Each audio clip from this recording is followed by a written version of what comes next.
Ceux qui va baigner icône ya buzoba. Ok, bravo. À continuer la buzoba parce que on est là babilo mo beza quand on te dit des trucs comme ça, au moins on est tokomi mais en réalité tout est bikiza na ngobongo. Mais ceux qui va baigner icône, c'est pas grave. La âge ma surtout en fait nga na habité ba baigner icône par rapport à quoi? Parce que moi je sais qu'elle est douée en connerie, elle est douée en sala ba buzoba. Ce que ça icône ya buzoba, bravo baba accéléré. Celui qu'on a icône est là soigné. Bill doit arrêter de vivre dans le passé. Donc là, au PCPK innocent raison. Moukié. Non, le innocent, ce mais façon à l'obélaki. Tu vois? Façon il y a pas propos naïf, façon azalel pour l'obéla et puis qui genre à quoi que le bien normal et tout Bill Clinton talabo. Mais peut-être tant à l'obélaki on a façon à la que l'obélango et mimi si un poli. Après, on peut se combo comment on fait et la vie sociale, quand on peut se combo comment on fait et marcher dans ma on a un passeport rouge. Oui, c'est pas pour rien, sur valide un passeport rouge. Oui, on a un passeport rouge parce que passeport est vraiment crédible. L'habité sur l'ambassade, passeport dans la condition, on négligent. Il y a un peu ça, enfin, la donne, on a penza maman, madame penza. Allô? Ngaya wa santé eza Misunga. Ah! Hey, okatelinga lingala pona santé mwana.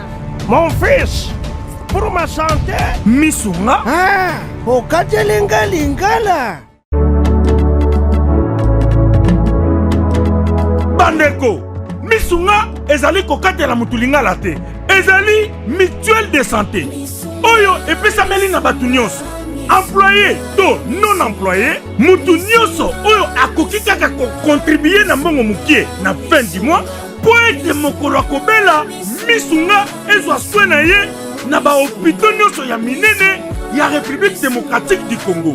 Soki maladi na yo bakoki ko traiter yango awa na Congo te, Misunga akozwa charge na yo okende kozwa soin na bamboka lokola Afrique du Sud, Turquie, Suède, Russie, to kala mingi te na bamboka misusu. Soki mutu oyo Misunga ezwaki charge na ye mpo na basoin, Nzambe akamati molimo na ye, Misunga akosokipe na mort na corbillard. Ate bandeko bazali libanda bakoki koadere bandeko na bango awa na Congo po ete bazwaka soin awa na mbongo bango bazali kofuta. Na Misunga, ta santé c'est ta vie. Une dernière question pour ça. À un moment peut-être tu as moi parce qu'as artiste. Si. As artiste. Ouais. As artiste donc ceux qui sont dans le monde musical baza ba collègue. Donc on le bâton que artiste tellement tous ça africain, tellement tous ça congolais, tout le monde en a kaka innocent lobby mabe. Mais quelque part innocent à lobby Rambo est vrai. Bill Clinton, il doit arrêter de vivre dans le passé.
Se détendre na ba week-end oyo yango chez Jongade batieli bino bilubu ya kitoko, c'est-à-dire awa ambiance ezali kolala ya malonga na ndenge ya deux fois te po bazali kotumba ntaba ya elengi makasi ngulu oyo kosepela nango pe poulet na ndenge ya deux fois te ndenge kaka bozali komona ezali kotumbama na kwanga ya banteke pe ne eloko ya malili ekosala likambo na kati ya nzoto kasi chez Jongade ezali kofonga makaka à chaque week-end, c'est-à-dire vendredi à partir il y a 16h 5h, samedi à partir il y a 12h 5h, et dimanche de 12h à 3h du matin. Babosani binote tango oye chez Djongade okosepela parce que oza kolia ntaba, oza kolia ngulu, oza kolia poulet na musique ya elengi. Lokola mokolo ya vendredi, bobagna kozwa artiste lokola Suzuki Luzubu 4x4 ye muto banda kobeta. Pe mokolo ya samedi bokozwa les amis des amis bangonde bakosepelisa bino na bakurumba ya kitoko. Pe mokolo ya dimanche bokozwa Emile alias de Mingongo yende mutu abanda kobuka bino pandi na badansi ya elengi. Pona bino bato bozali na posa ya kofete anniversaire, mariage to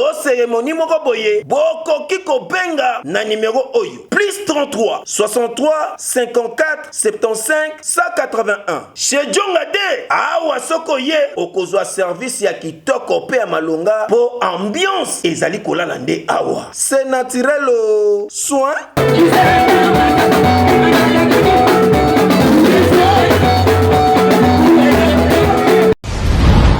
Voilà, vous êtes nombreux à nous suivre partout dans le monde, très chers internautes, mesdames et messieurs. Eh bien, comprenez que c'est pour le compte de Fimbuna Fimbu News avec votre humble serviteur Valdi Tambwe. Nous sommes toujours là pour vous tenir au courant de l'actualité, comme vous le savez. L'actualité aujourd'hui s'impose à nous comme un impératif non négociable. Donc, pour sauver ton caractère, vraiment, qui dit, banana, au saranté, aucune de toute information. Na kata métro, méchance, yango, vraiment, il y a tant de choses, yango, tirana et sabino, notre passeport rouge, notre star, grâce Temo, maman Bikende Bizonga.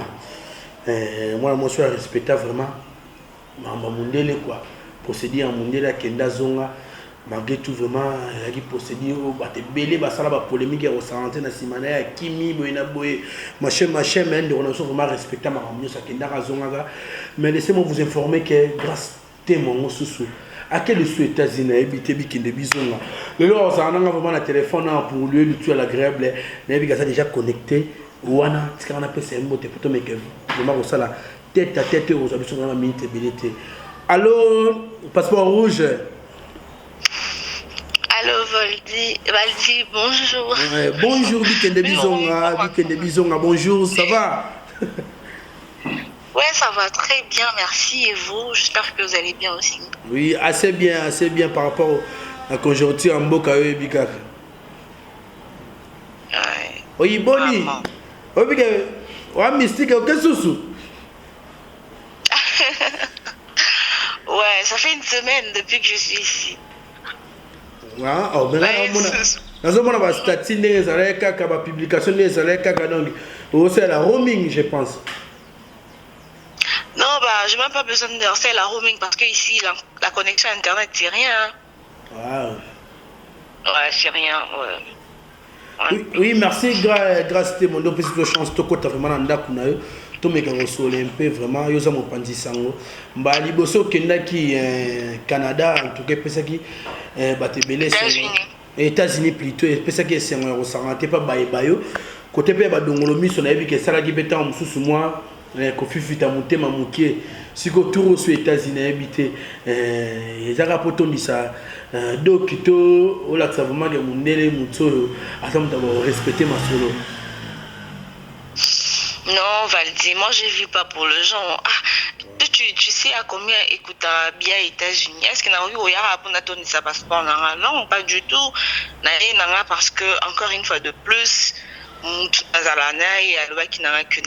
Juste pour célébrer en fait Alex anniversaire tour après dans son on rigole on dit qu'il fêté aux États-Unis anniversaire. Mais ouais, c'est pas la première fois, l'année passée la fête à la Chine, non? Le tour pas grand pote Macron. Tour Scott on a talinga bon. Père abi na bonana ngala si na bona bon on dirait son abi na qui Schengen négocie nga motanti ba ça traitement dossier bon na qui na États-Unis na qui na singi visa parce que là-bas c'est ticotac na qui na singi visa ba pesi nga deuxième visa et tout na yo fêter anniversaire nga ici à New York sont en fêtant à New York et je vois peut-être je serai en Californie et tout. Mais je suis aux États-Unis pour le vacances, mais la raison principale, c'est pour, voilà, c'est pour mon anniversaire. Il n'y a pas eu de soubresaut Ok, nous recevons sous demande à visa musuko, ça demande à visa musuko. Pas du tout. Bah ouais.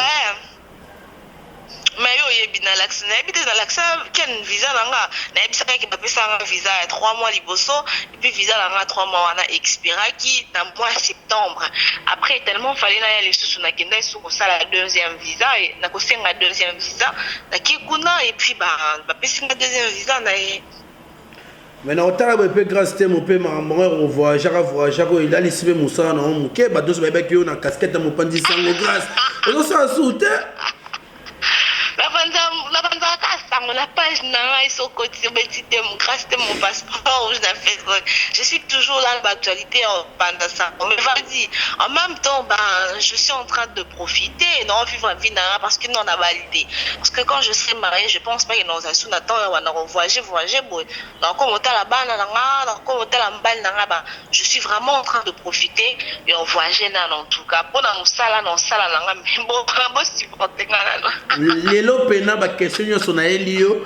Ils ont pas question on a de la mouki na on a mutu na ngati. Ils ont pas question ba fanatique na on Mbappé singango bato minto solo na bango na essaie bango le vraiment dans la tête à tête na grâce te mon téléphone ba bina matuna eboyeko mais ma eboyeko ba tebe ba bina ba grâce te mon dire na tout tout à l'heure que l'ambisi musala mouki pour na voyage on mi komi linga moi trop hein on se le vraiment vraiment ngonga ba grâce te mon habité. Mais oui. Ouais. Mais tout ça la peu musala pour na luka position na vie non.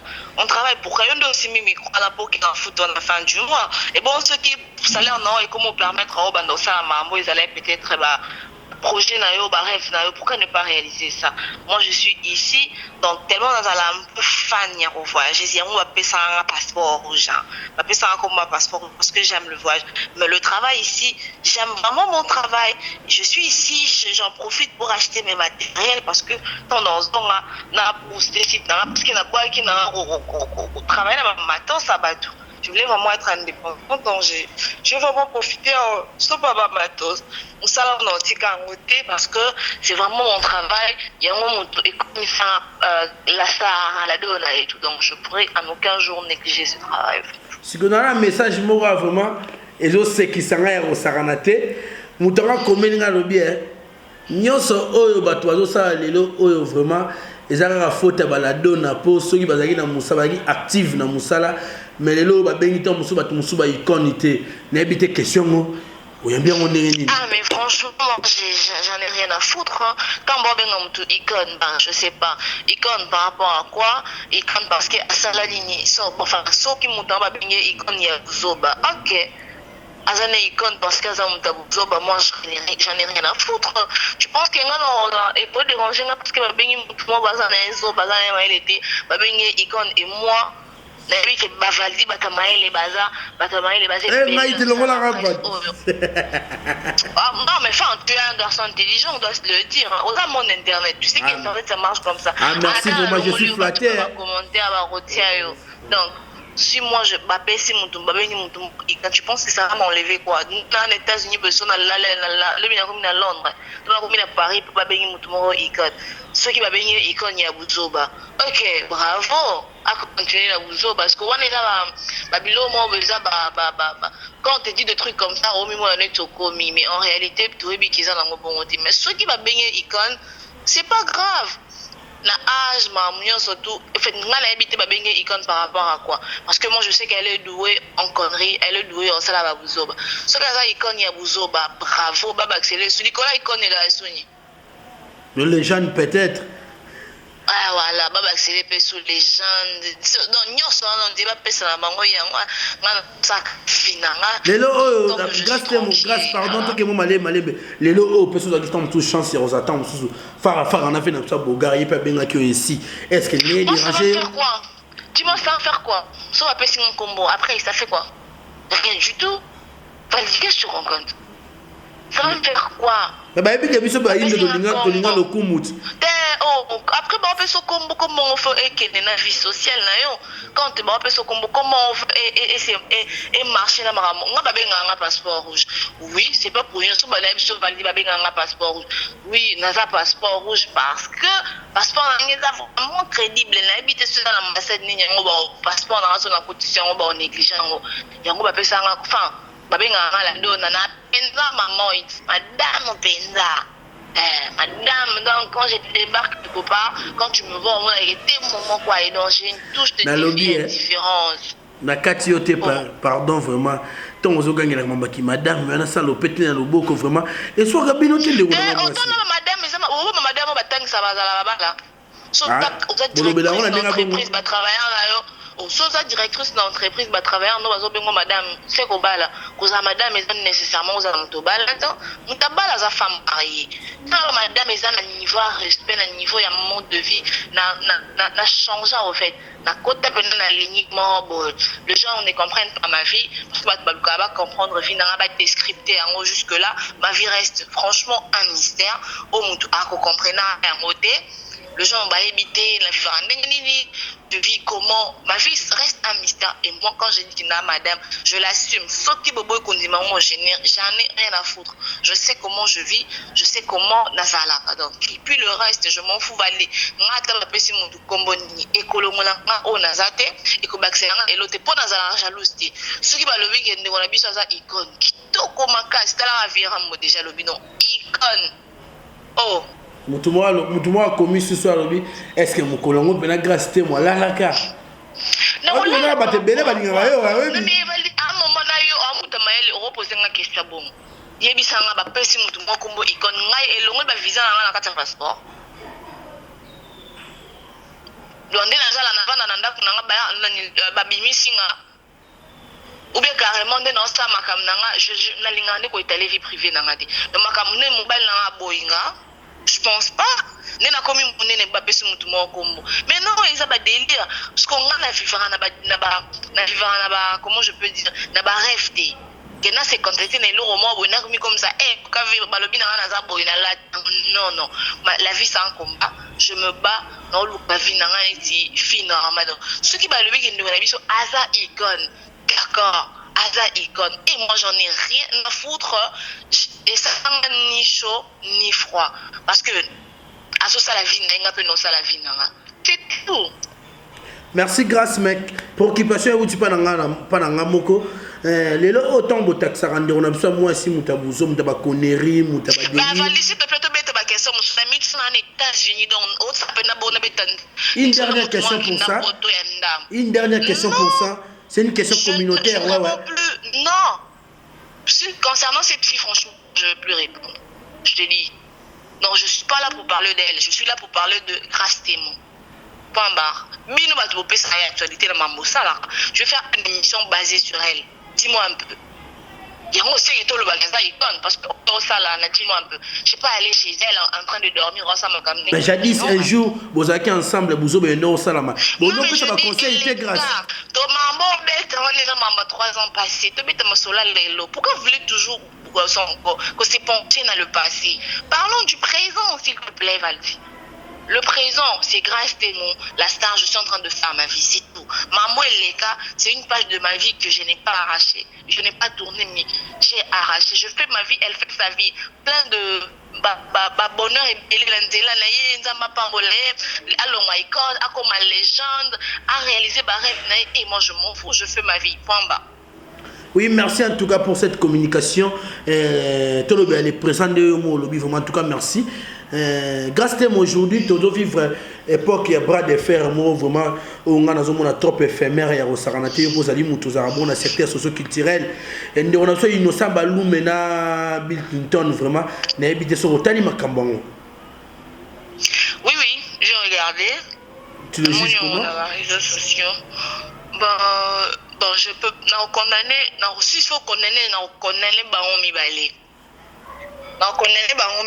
Alors, je pense que nos bananas, nous avons Bill Clinton, nos bananas, on a innocent, parce que innocent, Azar, Leki. Je dirais un truc, j'ai l'impression que c'est comme si innocent, Azar victime, il y a succès, oh, mais quand la victime, il y a succès, c'est comme si succès est Mathieu et Mwanda Mounamutu. Mon jeune frère innocent Baloumé, c'est un garçon tout seul là bien, mais qu'il redescend un peu sur terre. Succès et si quand c'est biloba loba. Nous avons même tapé ça succès. So nous avons appelé le succès. Alingate batubayi naye pour un succès naye. En tout cas, moi je suis fier de lui de voir que c'est un Congolais, Zakaka, drapeau Nabiso, Oyazo Tombola, musique Nabiso à un moment, la musique Nabiso et comment il fallait pour pas qu'il n'a tokos. La musique Nabiso parce qu'à un moment il a là qui et ça fait plaisir de voir des jeunes talents sur Babi Malelo, Babi musique et Zobé monde entier, ça fait plaisir mais innocent que le succès est matériel na mutu te po batuba inayo oza mwana mukelinga batuba lo bakabola mpona yo kolingate batuba ina bon. En parlant de Bill Clinton, oui, moi je dirais Bill doit arrêter de vivre dans le passé. Donc là, au PCPK, innocent raison. Moukié. Non, le innocent, mais façon à l'obélaki. Tu vois? Façon, il y a des propos, façon à Zalal pour l'obéla et bima qui genre, à quoi que l'obéla bien normal et tout, ah, Bill Clinton, talabou. Mais peut-être. Tant à l'obéla qui a façon à la l'obélango et mimi si impoli parce que il y a rambo kana biso enfin biso tout africain moi na muki so zo la samukolo musapi a tous en raison moi na muki azala na raison liboso ya mukoloti et comme kaka oui ozala ki na raison mais pour na nini olobaki il fallait garder silence otika batu ba lobela c'est parce que à un moment peut tout tika otika moi na parce que az artiste si asapi artiste ouais kopingi moi as artiste donc ceux qui sont dans le monde musical baza ba collègue donc on le bâton que artiste tellement tous ça africain tellement tous ça congolais tout monde on a kaka innocent lobby mabe mais quelque part innocent à lobby rambo est vrai. Bill Clinton il doit arrêter de vivre dans le passé. Parce que toi tu penses que ceux qui les Bill Clinton a lobby que Diamond abet ni Zénith sur Bercy c'était quoi Zénith on dirait Zénith. Entre Zénith ou Bercy. Bon, ce qui est qui est dans cadre wana, c'est le scrum pas bêta Zénith. Oui. Abeta Bercy, ba Mirage, ba bêta ba Bercy dans ba Zénith dans quartier latin. Surtout le ngwana ba vena ba Emile Elias, ba bêta ba Zénith, ba Bindombe, ba Big ba JDT, ba bêta ba Zénith. Ce que toi le ba ni na minute. Ça n'a sens té. Moi je pense que Diamond a bêta à stade à base. Moi je connais Diamond pas aujourd'hui, peut-être que Batebele va découvrir la featuring à Salana Fali Poupa Inam. Avant même beaucoup de gens l'ont découvert la featuring à Salana Fali Poupa, mais tu sais que Diamond wana imana ba Rick Ross, Diamond wana imana ba Mario, comment dirais-je, au Mario imana ba Neo pour dire que c'est n'a pas plus Papa Wemba. Voilà. Diamond c'est un grand artiste connu plus dans la communauté anglophone parce que dans le monde les communautés qui les a dominés en anglais pas le français. C'est l'anglais qui domine. Mais tout un pays francophone, voilà pourquoi tu vas m'amobeler Narita. Diamond c'est un grand artiste. Moi je pense Bill Clinton un grand artiste que tu es aussi. Moi je pense pas que vous allez grand. Dis-moi Beyoncé a bêta déjà Bercy. Donc c'est que Beyoncé n'a bêta Bercy. T'es toi que Beyoncé pas à grandir. Michael Jackson a bêta Bercy. Toi que Michael Jackson a grandir.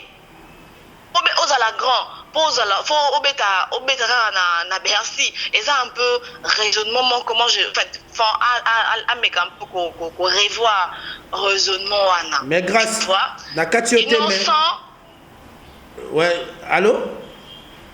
Ouais. Mais la rota la paix c'est comme si biso pe bapandisa ngopé mudozo linga vraiment ko chaka pe moi couteau muké na kati ya pota. Oh, na rota la bonne pour qu'il a répondre de la sorte. C'est comme si pe question on va poser qui est peut du genre ya ko vilipender muké innocent à l'obé Bill Clinton arrête de vivre dans rêve parce que Arafat a le baran que Bill a parmi inspiration mais c'est quel Bill quand Arafat le baran c'est quel Bill c'est Bill qui jouait Wenge Bill la maison mère. Et puis quand Bill a que nous faisons la grande poubelle na Bercy ba on so bête na Bercy bazala banane la tête d'affiche c'est qui fou Hassan c'est où la bête na Bercy puis bango va accompagner Hassan. On doit se le dire. Oui, à bête na Bercy. Alors quand n'engé lelo, fallait pour passer à ça la tournée en Amérique. Ah, lelo bamba, sina banaba le bagay, nous tous grand. Oh, vous étiez derrière Fali. La tête de d'affiche, c'est Fally. C'est comme Maestro Fabregas, t'as mis ça que peut-être en Côte d'Ivoire, tête d'affiche, c'est Fabregas d'abord. Oui, on oui. voit qui l'artiste Fabregas qui est venu ses produits, comment je peux dire, en Abidjan, en Côte d'Ivoire, et puis c'est derrière amener l'artiste c'est d'abord Fabregas qu'on voit. On voyait d'abord Werrason, et puis derrière Werrason, on voyait Kakol, on voyait JDT, on voyait Babindombe, on voyait Ferregola, on voyait Resti Watanabe, on voyait Bill Clinton, on voyait d'autres. On voyait artistes donc Bill a revoir Yango avec la musique d'ailleurs, il doit comprendre que à travailler parce que ça a juste temps mort rébellé, a juste recul à mort rébellé, a tika ko vivre na ba passer à Arafat à l'obaki, Arafat n'est plus de ce monde, la vie continue. Biso ba on a ma petite chose nous grâce pour continuer à vivre, tout ça la mieux, à Lucas ça la mieux que passer à na Wenge qui a vivre dans le passé. On a biso valdi pour le maman balelo. Oui, oui. Et surtout, on est toujours dans le passé. Et grâce, pardon, et surtout, dans mon bateau, commis dans ma vidéo, dans ma commentaire, innocent fois s'éclipser dans ma polémique du genre qui a ça moi dans mon kébé dans ça mon colo. Musique. Oui, oui. Michael Jackson, Jackson 5, il était le plus petit, même dans la leader. Qu'est-ce qu'on rencontre? Et tous ces musiciens là au Congo. Ba musiciens sont au Congo na rotala ba se comparer na ba Davido na ba Wizkid peut pas ba petit métier. Oui oui. Mais je te dis, on doit comprendre que Tolongwe wana Nathalie Makom zalaka leader. Ata ba ndengone ba robo yango mais trop yeba famille wana c'est Nathalie Makom. C'était la cadette la Benjamin de la famille. Mais Nzambe atombola mutaki atala âge te. Nzambe tanga tombola mutata âge te. On doit comprendre que Innocent, Aza victime de succès, mais aïe bakolo. Le problème c'est quoi avec Innocent? Apparemment, Aza Moutemora Boé, comment je peux dire? Aïe bako, comment je peux dire? Pour tourner sa langue. Cadré maramba bimisa na munoko naye. Koloba. Mais ebimate le cause manquer respect, le cause finga moto le cause non. Innocent non plus au boya Bill Clinton de Lelo parce qu'aujourd'hui tu es innocent au beti yopé nzembo moko tu nous as prouvé dans nzembo moko on aura besoin de voir encore plus après yopé toi on a posé à mon tube mon sous toi on a posé continue toi on a posé et s'arrêter donc respecter peu mikolo oyo okuta la musala oyo parce que biso en tout cas biso le musala biso za qui parti prêté moi franchement dans la partie prêté na musala oyo je suis là pour tout le monde je suis là pour Inospi je suis là pour Gazma Pété je suis là pour DJ Samarino je suis là pour tout le monde en fait la culture congolaise en général.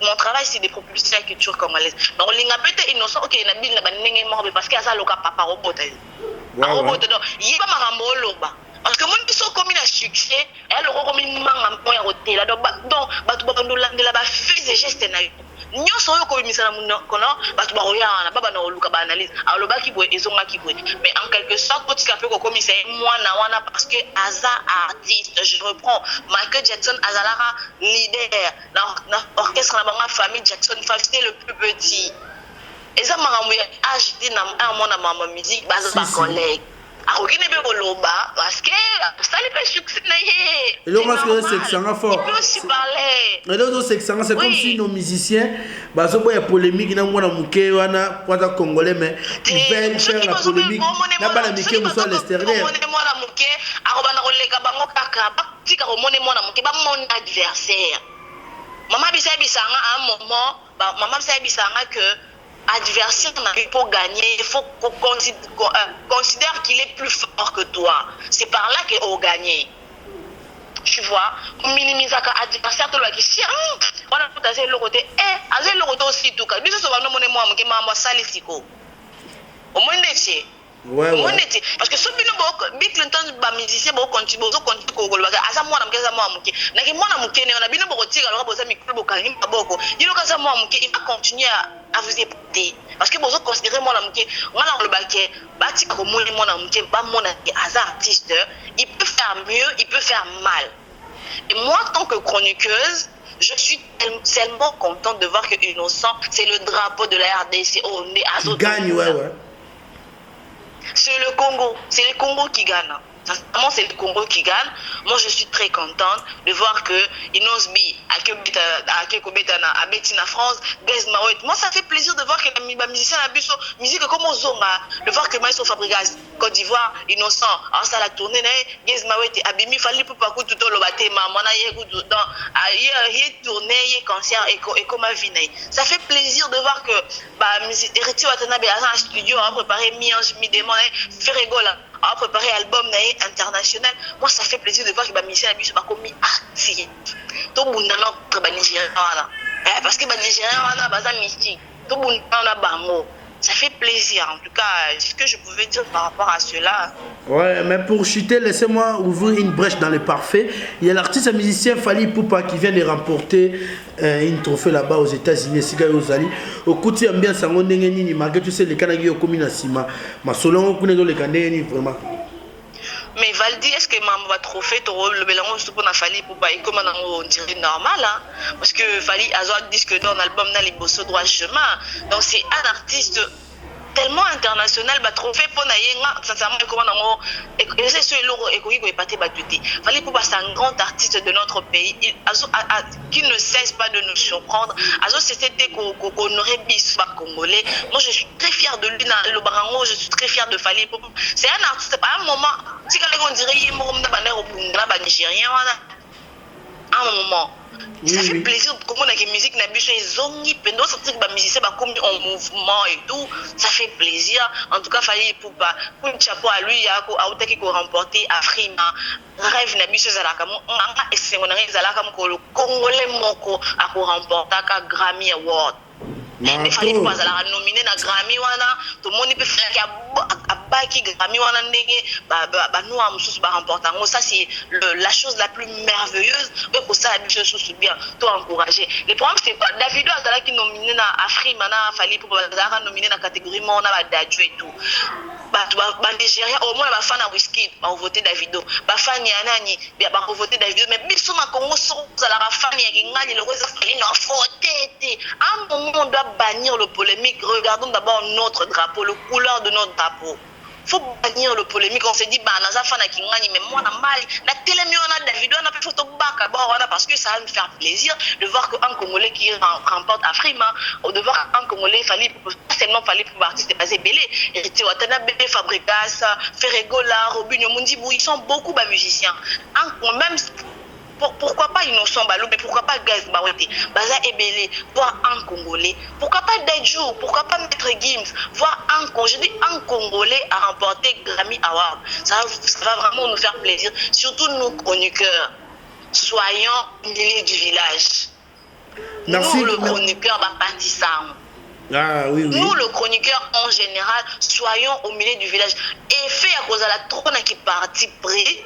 Il y a un peu de marambo to mona oy parce que mes chroniqueurs me sont relé gâté à condamner Bill Clinton pour attaquer na bête que matolo so na condamner na caméra ton que bête matolo au final et là parler parce que c'est ça non parce que bango so baba vient na oui mais s'il faut parler na koloba faut to bomisa musala pour biso peut vivre à la cop wana OK so be miskango lele ke na bandenge moko biso peut to vzala sous bien tous à la bien. Donc, oui, voilà, merci, quoi. grâce. Le rôle l'hôpital, c'est vraiment tout travail d'impartialité. Donc, église au milieu du village. Voilà. Laissez-moi te dire aussi, lui aussi, pour sa part, tonton Serge, c'est le Oscar. Alors, tu peux qu'on remporter trophée. Ouais, c'est le Oscar. Oui, c'est le Oscar ouais. C'est le Oscar Mazavien. Bon, malgré tout, le trophée n'a pas de chance de la catégorie ni pour nous. Meilleure vidéo. Il y a Serge, meilleure vidéo. C'est la meilleure vidéo. Ok, ça, c'est la meilleure vidéo. En tout cas, coup de chapeau à toi, c'est le Oscar. C'est le Congo qui gagne, en tout cas. Je suis fier de lui, Mister Poutine, les grands Mayas. Fier de lui, en tout cas. Et ta sœur aussi, Anita Moirabou, hein? Mais Anita Moirabou, notamment, c'est une Congolaise aussi. C'est seulement le Congo qui gagne. Je suis fier d'elle. C'est le Congo. Ouais. Ouais, presque à la fin, mais est-ce que tu as une communication à émettre pour vraiment la communauté congolaise, vraiment surtout pour bannir la polémique, babiole, trop éphémère, oh vraiment yo ça la peine bien te maman sur le boso ba compagnie polémique eza no biso ba bandisa parce que ba fan à un moment ba fan ba la vraiment na eza façon de teka ba artiste à mon toi ba ko vendre bango parce que ça ba produit toi ba teka ba artiste na biso donc c'est ce que je veux dire mais on aura à parler sur ça tant dans zonga donc sur la marambango bien parce que ils ont la mission téléphone je pense qu'il a le cas licolo mais plus focus dans maman ils sont balo mena na Bill Clinton donc voilà na bien au ce que question mena songi na bien olobini ni ozo masusu mais oui je te dis je suis venu pour mon anniversaire non donc yo comme si avion ouais wande ba sa père balo mais c'est la presse qui gagne, non? C'est la presse qui gagne. Ouais. Mais oui, à un moment, il y a des journalistes qui ont ça fait plaisir. Toi, ça te fait pas plaisir de voir concert on a pris en ligne. Alors, ça a ma comment peut-être pour ma fille internet,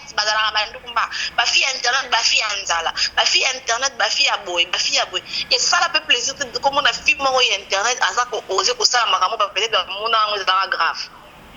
Mais bateau peut batika na bon pesa mo ndinga mabete bato muso moneka tombe ba lu ga vie non ce qui ngai na zonga c'est pas parce que na mieux que bango valdi oui là je veux pas pour le genre je me projette je sais comment je mène ma vie na makambo na ngai prostate eza maladie eza na makambo ebele mais na 2 minutes na kolobaka ba point essentiel tolobi prostate ezali maladie oyo ezwaka ba papa balobaka ete prostate utaka beaucoup plus pona ba papa oyo basalaka rapport sexuel mingi mais eza bongo te prostate eza maladie oyo eza kozwa bato de 40 na komata oyo bakoma na difficulté ya kosuba c'est-à-dire papa soki amoni déjà oza kosuba masuba eza kobima na vitesse te oza kosuba masuba eza kobima na denzela oza kosuba posa ya kosuba eza lisusu te eza osila te mais masuba pe ezobima te yebake no papa ozo développer eza prostate wana ememaka pe faiblesse sexuelle donc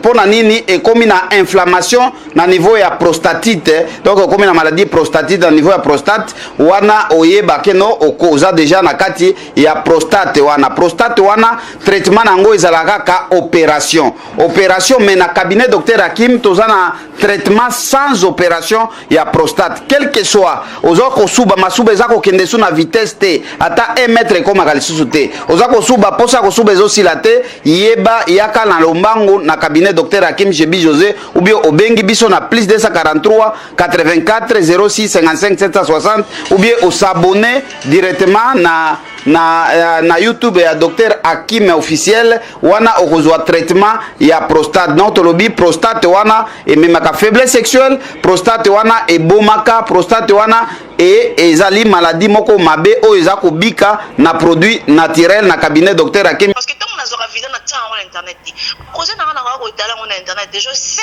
comment je mène ma vie makamu na nga mutu ayebi yango peut-être eza mama nga et sa famille dans la mena père spirituel dans mon cadre donc c'est pas ce qui bango batika là bango baza elo côté tonga na ozonga na l'équipe bango non mutu na mutu aza na projet na ye mutu na mutu ayebi ndenge atambwisaka vie na ye moi je vis pas pour le gens je vis d'abord pour moi-même. Oui merci voilà. Mais nayebi que ton ozonga tozana na février quoi na Bercy pour rappeler dans ça là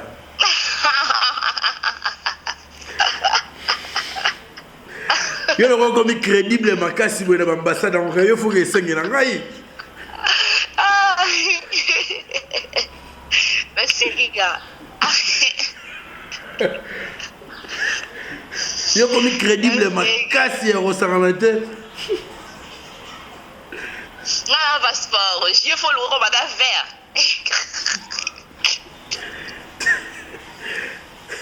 o bango wa muto même sanga muto tika nzo ande ya bon te comme na suga ah ouais vraiment merci Valdi ouais j'aimerais faire une tête à tête avec toi lorsque vous en mabélé vraiment tout ça tête à tête moi bitoko donc une émission réfléchie quoi et préparée aussi big dédicace l'impression en plus la dédicace nanga big dédicace à mon vieux Blanchard Kabanga, le premier citoyen de la ville de Lyon. Il y a Jojongo Ndaïmen, la avantageuse bourgeois humble. Il y a Willy Mousseni, le véritable code mondial. Et puis, bon vieux Jimmy Bellao, depuis quelque part, je lui salue. Le prince Harry Dikaombo, messieurs des armées, depuis l'Afrique du Sud, je lui salue aussi. Ma famille, Batunyo Sobolinga. Ici aux États-Unis, je salue le vieux Ngou Malokito. Depuis New York, Lucien Mwani, maman Olga Koja Kabouya, mon maman Mireille. Le big t'as dit R9 pas la sublime depuis Dallas, je te salue. Donc Batunyo Sobolinganga, Kerala il pouvait être médaillé d'or en vrai. Ma copine c'est toi. Casse dans l'emba de Paris, je te salue. Vous êtes tellement ébélé, il pouvait être en vrai. Madame Marsanara, je te salue. Casse dans l'emba depuis. Divine Bindoula Megan, ma copine depuis Kinshasa, elle me manque. Il y a Christian de Cornès, Hervé Beman, un garçon complet. Mais il y a Christian Bazon à Guébi. Tous pépélés à Mbétol. Azan, comment? Oh, il y a Christian Bazon en France. Il y a Christian Descornes, ouais, il est en Belgique. Même Iline Zemba, tous peuplés en béton, le Maloris, la Congolaise. Donc vous êtes tellement nombreux, Martine Collego, maman, Sylvie Bongema, ma soeur chérie, Merciane Bongemba, mon oncle chéri, De Gaulle, mon pote depuis Bounet. Franchement, j'ai une grande famille en Europe. Donc, Nalinga Binomini, vrai nanga. Tim Temo, je vous aime beaucoup. Fan nanga, Bozala Wana, na faible commencement nanga, bateau Bonzime, nanga, mon vieux Landry Foutila, le Nzambakan Luka, je te salue. Maman Sananga, depuis Kin, maman chérie, c'est plus mon pote, depuis Kinshasa, elle me manque. Mon petit frère Parousi, Richesse. En tout cas, je vous aime beaucoup à toi, Valdi, tu me manques. On se retrouve, quelle vient la pute palais. Abonnez-vous, tu as film, et puis abonnez-vous au follow na Instagram nanga grâce à mon la donne notre follow sur ma page officielle grâce à mon passeport rouge la star sur ma chaîne YouTube passeport rouge info. Donc au follow ça va vraiment me faire plaisir. Merci à toi Validi. Oui, merci en tout cas, merci vraiment de Ndimi que peut s'absoumer temps en dépit de tes multiples occupations. En tout cas, merci. Non, c'est le Ranakin. Donne-moi un kin dans quelques semaines, quelques jours. Merci vraiment. D'accord. En tout cas, bana poto bana mokimo to comme na souvent na suka ezaki mon grâce mon passeport rouge master on a bien créé avec ko explicité concernant ma nous les canabon na kati ya communauté na biso na bike bato musupe ba OCP na ba musupe ba OCP na ba to donc tant pis surtout zeli mokimo meza ya biso au salamaraté au temps de tête beaucoup d'avinde vraiment dans le poteau donc nous sommes dans un dikantinae.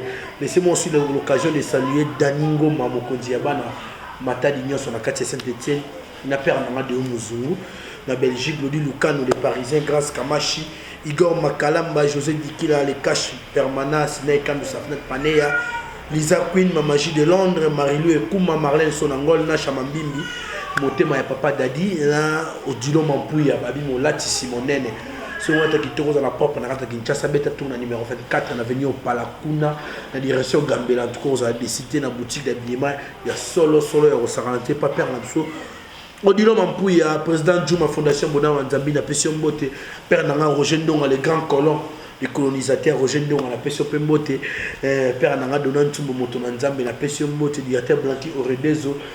Hier, vraiment, les papa français, ils ont drame en tout cas. Yvonne Mabela, la Pessimino Bembote Sika Bozali. Hélène Kambala Kambalo depuis Turquie, gros bisous nayo. Hélène Kambala, donc merci, maman, sur Bazaki de Caire avec nous. En tout cas, ça n'est fini pour aujourd'hui. En tout cas, ciao et gros bisous.